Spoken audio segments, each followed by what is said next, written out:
नाज़रीन, रुपया पैसा में आपको खुशामदीद कहते हैं। मैं हूं अली नासिर। रोज़ सुबह जागता हूं, टेलीविज़न लगाता हूं, अखबार पढ़ता हूं ताकि बाखबर रहूं और पता ये लगे कि जनाब मुल्क में क्या चल रहा है। तो बात ये, बड़ी मज़े की बातें देखने को मिलती हैं। पहले एक वक्त था लोग सियासत के बारे में बात करते थे, आज हर कोई मईशत के मुतालिक बात कर रहा है या मईशत से जुड़े पहलुओं के बारे में बात कर रहा है। इसके अलावा कुछ ऐसी गैर मंतकी और ऐसी चीज़ें जिनका ताल्लुक कोई मेन स्ट्रीम सर्विस आवाम की वेलफेयर से ना हो, उस शोशे को ज़रूर छोड़ दें ताकि आवाम पूरा दिन उसमें लगी रहे और जिरा करती रहे। खाने को रोटी नहीं है और फिर भी जो है वो आवाम ये सोच रही है कि जनाबे वाला आइन के कौन से आर्टिकल में क्या लिखा हुआ है। वहाँ इंडिया में लोग परेशान हैं आर्टिकल 370 से। आज कराची में नया शोशा छोड़ दिया, मक्खियों का शहर बत्तियों का शहर कराची। अब एक नया शोशा छोड़ दिया, बोला जनाबे वाली अब जो है आप आर्टिकल 149, वैसे आइन कभी किसी ने पढ़ा नहीं, आज सब ने निकाल लिया। बोले अब वफाक कंट्रोल करेगा। अब ये शोशा छोड़ के अब इसके ऊपर जनाब वो खेलो, बंटे खेलो, कंचे खेलो, डब्बू खेलो, शटापू खेलो। अब इस पर वक्त लगा रहेगा और जितने फैसले ऐसे के मुश्किल हैं वो मुश्किल फैसले अभी करवा लो। बेचारे इमरान खान से ही करा लो सारे फैसले, पहले ना कुछ करना ना बाद में कुछ करना। जो गलत काम करवाने वो भी इमरान से करवा लो, जो मुश्किल काम करवाने वो भी इमरान से करवा लो। और खान साहब, अगर आप सुन रहे हैं, यार सारे काम आपने नहीं करने, ये तो सारे काम आप करना शुरू हो गए हो। सारे काम आपने नहीं करने, कुछ काम आप छोड़ दो अगली हुकूमत के लिए, यानी वो हो सकता है आपकी भी हो। सारे काम इसी दफ़ा थोड़ी करने हैं, टैक्स भी सारा इसी दफ़ा लेना है, सारी चीज़ इस दफ़ा देखो एहतसाब के नारे से आए हो, एहतसाब करो। आप फर्स्ट प्रायोरिटी वो है, एहतसाब करो। जिस काम के लिए लोगों ने आपको भेजा है, इधर डीलें ना करो। NRO 2 की खबरें जो हैं वो गर्दिश में हैं। आप सुन रही हैं तो भाईजान को समझाइएगा। ये मेरे ख्याल से डेट्रीमेंटल होगा और मेरे ख्याल से ये मुल्क के निज़ाम के अंदर जो है ना एक ऐसा शगाफ पैदा कर देगा जिसको पुर करना मुश्किल हो जाएगा, मेरी ऐसी राय। खैर, मैं तो मईशत पर ही बात करता हूँ और आजकल तो सारा रुपया पैसा का ही खेल है। वो भी अगर बाहर जाएंगे तो रुपया पैसा देकर जाएंगे, वो भी देख रहे होंगे प्रोग्राम। नहीं, मैं वैसे बोल रहा हूँ, नवाज शरीफ साहब आप प्रोग्राम देख रहे हो, शायद पता नहीं इन्होंने आपका टीवी ले लिया जेल में कि नहीं लिया, लेकिन अगर आप देख रहे हैं तो मैं आपको यही कहूँगा कि आप नहीं करना डील। और इमरान खान साहब से भी कहूँगा कि भाई आपने भी डील नहीं करनी। भाई जो भी चीज़ है ये मामले को हल करें, एहतसाब करें, आवाम के दिल की तसल्ली हो। आसिफ इनाम साहब मेरे मेहमान हैं, सेंट्रल वाइस चेयरमैन है एप्टमा का, बड़ा खुल के बात करते हैं। उन्होंने बीच में नज़रें झुका ली, पता नहीं क्या बात थी, या तो मुस्कुरा रहे थे छुप के वो। सर वेलकम करता हूं आपको शो में, आसिफ इनाम साहब। Thank you very much. Asif इनाम साहब, आज खुल के बात करनी, मैं आपके साथ 3-4 मुतनाज़ा मौज़ूआत के ऊपर गुफ्तगू करूँगा। मुझे सबसे पहले ये वाज़े करें कि ये GIDC का मामला उठा तो इस पर थोड़ा एप्टमा का और टेक्सटाइल इंडस्ट्री का मौक़िफ़ पेश करें ताकि लोगों को वाज़े हो कि आप लोगों का क्या स्टांस था इस सिलसिले में। जी बिस्मिल्लाहिर्रहमानिर्रहीम। ये GIDC तकरीबन सन 1911 में लगाया गया था, 2011 में 2011। और इसका मकसद जो है, और ये उस वक्त ही हमारे हिसाब से इलीगल टैक्स था और जो बाद में सब्सिक्वेंटली हम 2015 में ये जीत भी गए। इसका मकसद सिर्फ बताया गया था कि ये पाक ईरान गैस पाइपलाइन और Turkmenistan gas pipeline, gas infrastructure development cess जी, एंड इट वाज डिफाइंड कि ये सिर्फ 2 मदों का गैस इंफ्रास्ट्रक्चर, कोई हर चीज़ की इंफ्रास्ट्रक्चर की डेवलपमेंट नहीं थी। ठीक है, ये इन 2 मदों के इंफ्रास्ट्रक्चर को डेवलप करने के लिए ये लगाया गया था जी। और ये लगाने के बाद इसमें ख़यानत शुरू हो गई, जो एज़ यूजुअल है कि जैसे ही पैसे जमा हुए उसको बजट में जो है वो इस्तेमाल कर लिया गया जी। और जब 2015 में ये गवर्नमेंट केस आ रही तो पता चला कि सब कुछ तो वो बजट में जो है वो इस्तेमाल कर चुके थे।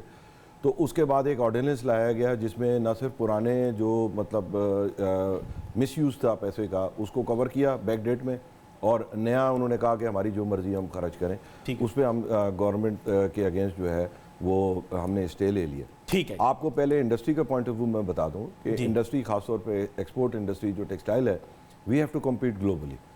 चाहे और जो इंडस्ट्री यहाँ लोकल चल रही है, जिसको कोई गवर्नमेंट के साथ जिसका कोई फिक्स प्राइस मैकेनिज्म नहीं है, जिसको मार्केट प्राइस मैकेनिज्म पे चलना है, उसके ऊपर आप जो कॉस्ट भी लगाते हैं वो उसको पास ऑन करनी होती है। मगर उसकी एबिलिटी टू पास ऑन जो है वो डिटरमिन करती है कि बाहर से प्रोडक्ट कितने की आ रही है या बाहर आप कितने की बेच रहे हैं। दुनिया का कोई इंटरनेशनल प्राइसेस के साथ compete करना पड़ेगा, चाहे आप एक्सपोर्ट में बेच रहे हो, चाहे आप लोकल सब्स्टिट्यूशन की इंडस्ट्री चला रहे हो। तो यानी आपका कॉस्ट कंपोनेंट है, आप किसी से कलेक्ट नहीं करते हैं। जी, कॉस्ट कंपोनेंट है। जबकि कुछ इंडस्ट्रीज ऐसी हैं कि जिनका जो है रिकवर करते हैं, जो वो रिकवर करते हैं कस्टमर से, तो उनका और हमारा केस जो है वो इंडस्ट्री का अलग फर्क है। और you are the primary beneficiaries of GIDC, we are the primary loser of the GIDC, क्योंकि ये टैक्स लगाए ही इंडस्ट्री को तबाह करने के लिए था। इसका बेसिकली एम ये था कि किस तरह पाकिस्तान के जो लास्ट गवर्नमेंट ने इकदाम किए, जैसे मैं आपको बताता हूँ, पहला बजट जो पिछली गवर्नमेंट का था वो ये था कि जी रॉ मटेरियल पे ड्यूटी लगा दो और फिनिश प्रोडक्ट पे ड्यूटी ख़त्म कर लो। दुनिया के किस मुल्क में ये कानून, ये लॉ बनाया जाता है रेवेन्यू का कि आपने रॉ मटेरियल 0 से 3-4 पे ले गए और फिनिश गुड जो है वो 25 से 20 पे ले आए। इसका मतलब है कि आप चाहते हैं कि गैर मुल्कों की चीज़ें पाकिस्तान बिके, पाकिस्तान में जो चीज़ें बन रही हैं वो। And by the way you are only pleading the case for textiles export oriented. नहीं, ये तो जनरल इंडस्ट्री पे आएगा, ये जनरल जब आपका आएगा तो आपके और उसकी तबाही के असरात नजर आए। मतलब हर तरफ इंडस्ट्री जो है वो तबाह हुई है हर किस्म की। रॉ मटेरियल पे ड्यूटी, फिनिश प्रोडक्ट पे ड्यूटी कम।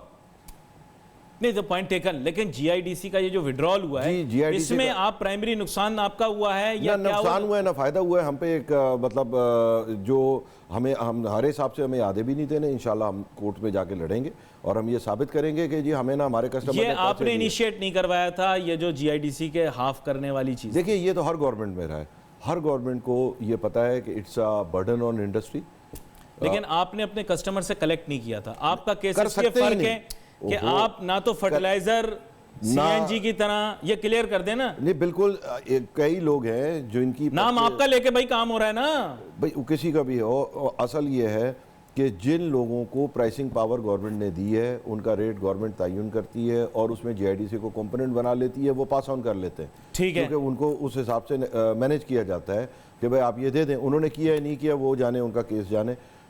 हमारा केस इंडस्ट्री का ये जो इन्होंने रिवर्सल की थी नहीं, क्या आधा दे दो, उसमें कुछ तो लोग बेनिफिशियरी थे ना, उसकी बात कर रहा हूं। आप बेनिफिशियरी नहीं थे उसमें? नहीं, हम बेनिफिशियरी पार्शली थे, नहीं भी थे। पार्शली इस तरह थे कि जी हमारे सर पे एक तलवार लटक रही थी, वो ख़त्म होनी थी। वो अभी तो हम फैसला ही कर रहे थे कि हम इतना भी दें, क्यों दें। हमने जब एक चीज़ हमें ली नहीं तो हम दें कैसे? तो अगर एक ये था कि भाई आप इससे जान छूटती है, अभी तो गौर खौसी हो रहा था, ये वापस हो गया।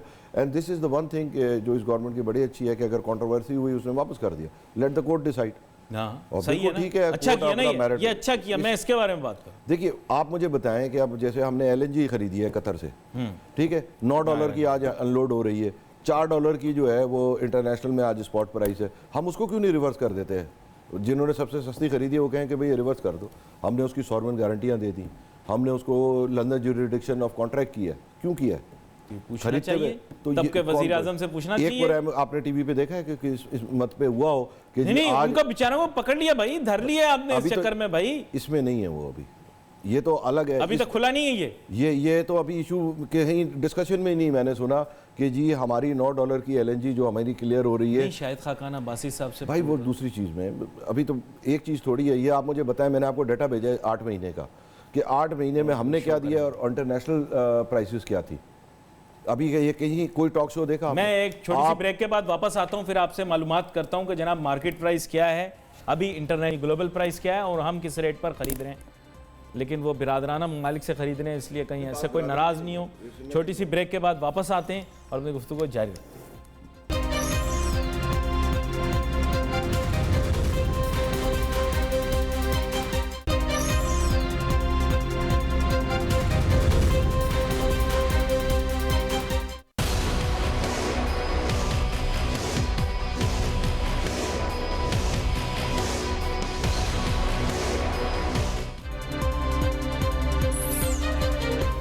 जो बातें सामने आ रही हैं और जिस तरह की कहानियां मैं सुन रहा हूं और पाकिस्तान के तवानाई के शोबे में माजी में क्या होता रहा, अभी हाल का तो पता नहीं इनका, तो फिर जब माजी बनेगा तो फिर इनके हाल का भी पता लगेगा। लेकिन बात यह कि जो चीज़ें मेरे सामने आई, यकीन करें मैं तो हैरान हो गया। एलएनजी की बात हो रही थी ब्रेक पे जाने से पहले। जनाब आसिफ इनाम साहब, आप एलएनजी का बता रहे थे। तवानाई की कीमत ज़ाहिरी बात है आप लोगों का एक मेजर कॉस्ट कंपोनेंट है। आप भी काफ़ी अरसे से इस बारे में बात करते रहे, बल्कि ज़्यादातर मसला आपने यही बयान किया है कि पाकिस्तान में तवानाई की कीमत ज़्यादा है। एलएनजी का मुआहदा हमने अपने बिरादर मुल्क के साथ किया है। उन्होंने तो हम पे बड़ा एहसान किया, उन्होंने इतनी ज़बरदस्त कंपेटिटिव प्राइसिंग दी, आपके चेहरे के तासुरात कंपैरेटिव उसमें प्राइसिंग। मैं आपको कंपेटिटिव प्राइसेस में आपको बता दूं इसकी थोड़ी सी हिस्ट्री। इंडिया ने जब शुरू में सिर्फ कतर ही ये ज़्यादातर मेन सप्लायर था, और उस वक्त तकरीबन चूँकि इन्होंने नए प्लांट लगाए थे, उसमें इन्वेस्टमेंट होता है बिलियंस ऑफ डॉलर का, तो उनके ऑब्लिगेशन होता है बैंकर्स की तरफ से कि जी आप कर्जा वापस करेंगे तो आपका कोई मुआहदा तो हो कि आप 15 साल गैस बेच भी सकेंगे या नहीं। वो उस ज़माने में लॉन्ग टर्म मुआहदों का कॉन्सेप्ट था, और उन्हें जिससे मुआहदा किया था उसमें उन्हें मार पड़ी। यानी तकरीबन जो 2003 के इनके तकरीबन जितने मुआहदे थे सब में इन्होंने जिससे मुआहदा किया था 6 से 8 बिलियन डॉलर का इनको नुकसान हुआ बड़े कॉन्ट्रैक्ट्स में, जिसमें बेनिफिशियरी इंडिया भी शामिल था। फिर वो 2013 में वो उनके रिवाइज हुए, वो हायर साइड पे चले गए। तो उसके बाद जैसे ही तकरीबन प्राइसेस गिरी, इंडिया ने डिफ़ॉल्ट कर दिया। इट इज़ ऑन स्टेट, आप डिफ़ॉल्ट आप जाके गूगल पे सर्च कर लें। इंडिया ने वो कॉन्ट्रैक्ट डिफ़ॉल्ट करके रीनेगोशिएट किया, तो वो जो रीनेगोशिएटेड प्राइस है उनकी, वो हमारी प्राइस है, बल्कि शायद उनकी हमसे बेहतर ही हो। तो ये तो है edge of for the best price, cheapest price in the world. दूसरी बात है, एक शख्स ने 6-8 बिलियन कमाया हुआ था, उसने 8-10 साल का मुआहदा किया। प्रीटेक्स्ट फिर हमारा प्रीटेक्स्ट लॉजिकल है कि नहीं है? नहीं है। उसकी वजह यह है कि पहले सिर्फ कतर होता था। आपको 2016 में दिसंबर का मैंने आपको स्लाइड दी है, अगर आप चला दें, कि दिसंबर 16 में 25% कतर की अनसोल्ड गैस शोबा तहकीक वाले देखें, अगर हमारे पास कीमतों के रुझानात हैं सर हमारे पास, और आपको ये पता था कि 4 कतर के बराबर, यानी दुनिया का जो इस वक्त सबसे बड़ा सप्लायर है वो ऑस्ट्रेलिया बन गया है। उस वक्त projects billions of dollar, 60 billion वहाँ लग रहा था, 40 बिलियन इधर लग रहा था। आपको ये पता था। एक छोटा सा सवाल पूछ लूँ, वो पाक स्टडीज की किताब में लिखा हुआ था कि पाकिस्तान में इतनी कुदरती गैस है कि 50,000 साल तक खत्म नहीं होगी। उस वक्त ये नहीं पता था कि सारे घरों में चूल्हे जलाने हैं। वो शायद इंडस्ट्री के हिसाब से कर रहे हो ना, जब हम आप 60% इंडस्ट्री को गैस देते हैं। पाकिस्तान कुदरती वसाइल से माला माल है, ये सब कहते हैं। आज भी है आपके पास बांग्लादेश से डबल गैस है कि नहीं? चूल्हों में। और ये तो आपकी चॉइस है एज अ नेशन कि आप चूल्हे में जला के ख़त्म करते हैं। आपकी आज बांग्लादेश से डबल गैस प्रोडक्शन है, आपकी एक्सपोर्ट कहाँ है? 1 बिलियन आपके भी फुट ऑयल मंगा के जला देते हैं, तो आपकी as a whole consumption India Bangladesh से डबल। हाइड्रोकार्बन इंस्टीट्यूट बना के आप बोलो सारी गाड़ियां सीएनजी कर दो। नहीं, हमने तो नहीं बोला था, गवर्नमेंट ने बोला था। देखिए, गाड़ियों को सीएनजी इज टोटली डिफरेंट। गाड़ियों की CNG is to your advantage. You are lucky that you have a CNG infrastructure. तो फिर और कौन ले रहा है? आप लोग ले रहे हैं और वो ले रहे हैं? नहीं, अब आप मुझे बताएं कि जब $9 $4 की चीज़ $9 में ले ले, उसमें मुल्क का क्या कसूर है? सीएनजी का क्या कसूर है? आज जो 88 रुपए की एलएनजी है, सीएनजी है, वो 44 रुपए की होनी चाहिए, क्योंकि आपके गलत मुआहदा है।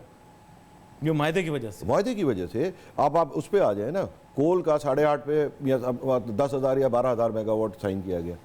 5.5 का खुद उन्हीं की गवर्नमेंट के आखिरी दिनों में थोड़ी किया होगा। तो वो जो भी है उस दौर में, मैं तो दौर की बात कर रहा हूं, I am not pinpointing anyone. उसी दौर में आपका 5.5 सेंट का बिड आती है जामशोरों की, और उसमें ये भी लिखते हैं कि जी 330 या जो भी था उसको अगर डबल लगाएंगे तो हम 5.25 में दे देंगे। तो 5.25 और 8.5 का डिफरेंस ज़रबे 10-12 हज़ार मेगावाट ज़रबे फला $1 मिलियन पर आवर आता है सिर्फ। ठीक है, सिर्फ $1 मिलियन पर आवर। कहाँ से हो गए? तो बहुत बड़ी रकम बन गई। आपने 1 घंटे के $1 मिलियन। जी, 1 घंटे का $1 मिलियन तकरीबन जो है आपकी सिर्फ एनर्जी की ओवर पेमेंट की कॉस्ट है। अब वो कहाँ गई, किसके पास है, वल्लाह आलम। और अभी हाइडियल आपका जितना है वो 8 से 11 है। हाइडियल में भी ये हुआ है कि सेंट्स में बता रहे। जी, सेंट्स में 8 से 11 सेंट्स। अच्छा, इसकी जो टरबाइन टेंडर हुई, वो धासू में जो टेंडर हुई है उससे 1/4 प्राइस से हुई है। जो अलाउ हुई है किसी को, उससे 1/4 प्राइस पे टेंडर हुआ है, सेम आइडेंटिकल टरबाइन। इसी तरीके से सोलर है।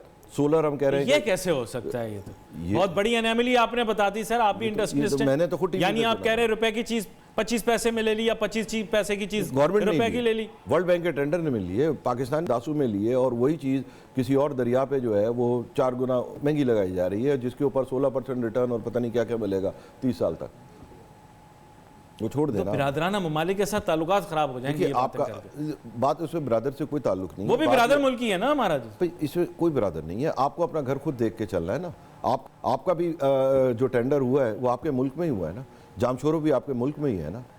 तो आपने अगर प्रोसीजर को वायलेट करके आपने शॉर्टकट्स निकाल के और उसमें क्या किया है वो तो यही बताएंगे ना ये तो वो बताएंगे कि आप जिनको कह रहे हैं इतनी बड़ी बड़ी एनोमलीज एग्जिस्ट करती हैं। आप मुझे एक चीज ये बताएं कि जब आपको पता था कि 400% एलएनजी की प्रोडक्शन में इजाफा होने वाला है, आपको क्या जरूरत थी आपने ब्रांड से लिंक 15 साल की ले ली, अब 2-3 साल की क्यों नहीं ली? या आप बैनुल-अक़वामी मार्केट का बता रहे हैं। हाँ, अभी ऑस्ट्रेलिया लार्जेस्ट प्रोड्यूसर बन गया है। मैं तो कोई एनर्जी अभी कितना इंक्रीज हो गया आप बता रहे हैं? 400%। तकरीबन उस वक्त वो 2 था, 600 गुना उसकी प्रोडक्शन बढ़ी है, और उस वक्त भी वो पैदा हो चुका था, यानी वो 1 से 2 0 से वो ये मैं अपने नाज़रीन के लिए बता दूं कि बेसिकली ये नेचुरल गैस जो होती है गैस की सूरत में होती है, ताम इसको ट्रांसपोर्ट करने के लिए इसको कंप्रेस करके लिक्विड फॉर्म में ले आते हैं, शक्ल में लाना पड़ता है ताकि उन्होंने ऑफशोर उनके फील्ड्स निकले थे, उन्होंने ऑफशोर ही प्लांट लगा लिए और वहीं पे ही कंप्रेस करके वहीं से लिक्विफाई किया और वहीं से ही शिप कर रहे हैं वो। अच्छा, वो कह रहे हैं यहाँ जो ला रहे हैं, यहाँ जो लिक्विड को गैस कर रहे हैं उसमें भी गड़बड़ है। वो तो अनलोडिंग जिसको पकड़ लिया बंदे को, ऐसे मैंने सुना है किसी बंदे को पकड़ भी लिया है, ये तो देखिए फिर वो अपने हिमायत में बातें भी करवा रहा है, वो पता नहीं मुझे पता। अब आप मुझे एक बात बताएं, आप कह रहे हैं जीआईडीसी, हर चीज में पैसा है, मतलब एक मिनट, जीआईडीसी लगा ना, तो ये टर्मिनल जीआईडीसी से क्यों नहीं बना? 10 अरब का टर्मिनल भी आपने किराए का लगा दिया, कराची से लाहौर लाइन डली गैस की, वो भी किराए की, हर चीज तो किराए की ली है आपने। जब हर चीज किराए की लेनी है तो टैक्स क्यों ले रहे हैं? ये जीआईडीसी का मकसद क्या था? एक पैसा जीआईडीसी से कोई खर्च हुआ किसी? यानी गैस इंफ्रास्ट्रक्चर की मद में जो चीजें ली वो इधर तो लगनी चाहिए थी, कम से कम कुछ बना होता। आज आप उसका किराया नहीं दे रहे होते, किराए के जहाज खड़े हैं, किराए की लाइन पड़ी है, किराए की जेटी खड़ी है, किराए का बिजली घर है, किराए का। आप मुझे ये बताएं कि जो हम कहते हैं कि जी इन्वेस्टमेंट आया, जब आप 16% गारंटीड रिटर्न दे रहे हैं किसी को, वो भी थ्योरेटिकली, वो उसकी महारत है कि वो उसको 30, 40, 50 बना ले, 16 तो आप बेस दे रहे हैं ना, वो इन्वेस्टमेंट है या सूद है? जब आप गारंटी किसी चीज को कर रहे हैं कि फाइनेंशियल फॉर्म है ना, आप उसको किस तरह से डिफाइन कर रहे हैं? नहीं भाई, ये फाइनेंशियल फॉर्म नहीं है, लीजेस की मुख्तलिफ फॉर्म्स होती हैं। आप 16% पे सूद पे पैसा उठाएं, पूरी कौम खड़ी हो जाती कि आप 16% पे जो है वो कैसे पैसे ले रहे हैं, आप 24% पे कैसे पैसे ले रहे हैं। आप खड़े होते, आप भी चीख रहे होते कि 24% पे पैसा उठाया जा रहा है, उसको प्यार से बना दिया कि ये तो कैपिटल है, ये तो फला है, ये तो रिटर्न ऑन इन्वेस्टमेंट है। भाई जब आपने गारंटी कर दी 16%, तो वो रिटर्न ऑन इन्वेस्टमेंट तो है ही नहीं, वो तो बॉन्ड बन गया, लगाता नहीं ना अगर उसको हम रिटर्न। या तो इसका मतलब ये है कि आपने एक बेस सेट कर दिया कि 16% टैक्स फ्री रिटर्न हो तो कोई पाकिस्तान में पैसा नहीं लगाएगा। फिर आप पूछते हैं टेक्सटाइल क्यों नहीं लग रही, फिर आप पूछते हैं सनतें क्यों उजड़ रही हैं। भाई ये फॉर्मूला है तो फिर ये सब पे हो। आप इस सवाल का जवाब आप दुकानदार से भी टैक्स लेना चाहते हैं, उनको आपने टैक्स फ्री किया हुआ है, हर चीज को टैक्स फ्री किया हुआ है, ये तो कोई बात नहीं। मैं इस मामले में मैं कतई वो नहीं हूँ, और ये एनर्जी पॉलिसीज नहीं, हमें डी इंडस्ट्रियलाइज। फिर कहते हैं, अच्छा फिर कहते हैं आप छोड़ दो, नहीं अब लेके छोड़ दो, वो मेरा उससे कोई ताल्लुक नहीं। मैं तो आपको नहीं, बात कंट्रोवर्शियल है, आप बताना तो पड़ेगा। आप मुझे बताएं, क्या आपका दिल मानता है कि आप इस चीज के अंदर? नहीं, मैं सवाल को इस तरह से फ्रेज करता हूं, जैसे आपने कहा कि मैं इंटरेस्ट की जगह ROI, इस तरह मैं आपके लिए फ्रेज करता हूं। क्या आपके ख्याल से इस तरह की एनेमलीज को फॉरगो किया जा सकता है? आपका दिल क्या कहता है? ये करनी पड़ेगी। उस प्रॉब्लम ये है कि एक होती है कि जी छोटी छोटी किसी ने चालाकी की, एक ये है कि अब ये एक मास बन गया, इसका मैग्नीट्यूड इतना बड़ा हो गया है। अब आप LNG उठाएं, आधे दाम मिल रही है, मुल्क क्या करे भाई? 15 साल का मुआहदा रीनेगोशिएट कर सकते हैं हम इंडिया की तरह? किस तरह रीनेगोशिएट के लिए कर सकते हैं ना? फिर आप बोल रहे हैं उन्होंने डिफॉल्ट करके रीनेगोशिएट किया, हम भी कर लेते। इसलिए कि इंडिया का फ्यूचर भी नजर आ रहा था ना उन्हें कि आज के 1 के 3 बनेंगे, आपका तो कोई फ्यूचर ही नहीं नजर आ रहा। जब आपके यहाँ पहले प्रॉब्लम यह है कि आपका पहला मुआहदे गलत हो गया ना, पहले मुआहदे में वो 6 अरब 8 अरब डॉलर कमा गए, उन्होंने बिलियंस ऑफ डॉलर की सेविंग की, $18 में $60 का माल उठाते रहे, तो उन्होंने तो कमाया। एंड हाउ लॉन्ग हैव उन्होंने 2003 से 13 का किया था मुआहदा। आप पढ़ लें नेट पे सारा। अच्छा, मैंने आपको जो इन्फॉर्मेशन दी है ये पब्लिक, हमारा 2016 पोस्ट 2016 हमारा 2016 में था, जब ना सिर्फ स्टिल इन इफेक्ट 15 ईयर्स नहीं, it will remain in effect. हाँ, अभी भी है, अभी भी है। अभी आप $9 का माल उतार रहे हैं जो बाजार में, और मार्केट में $4 में, यानी अगर आपका जहाज नहीं उतरे तो वो $4 में बाजार में आपको बेचना पड़ेगा।